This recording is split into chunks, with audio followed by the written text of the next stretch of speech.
ఒక్కటి గుర్తుపెట్టుకో, నేను నీతో మాట్లాడకపోయినా, నువ్వు నాతో మాట్లాడకపోయినా నేను నిన్ను మర్చిపోతాను అనుకోవడం నీ పొరపాటే. నేను నిన్ను మర్చిపోవడం ఈ జన్మలో జరగదు. ఎందుకంటే నువ్వు పరిచయమైంది నా మనసుకి కాదు, నా ప్రాణానికి. మనసు మారుతుందేమో కానీ ప్రాణం ఎప్పటికీ మారదు. నా ప్రాణం ఉన్నా పోయినా నీ మీద ప్రేమ ఎప్పటికీ పోదు.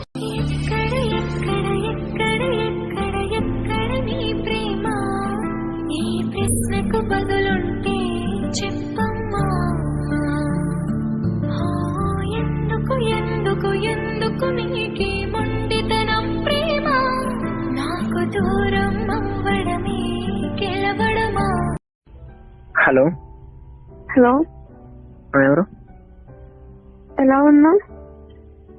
నేను బాగున్నాను. ఎవరు మీరు? అది నేను. నేనంటే మర్చిపోయావా? నాకేం గుర్తులేదండి.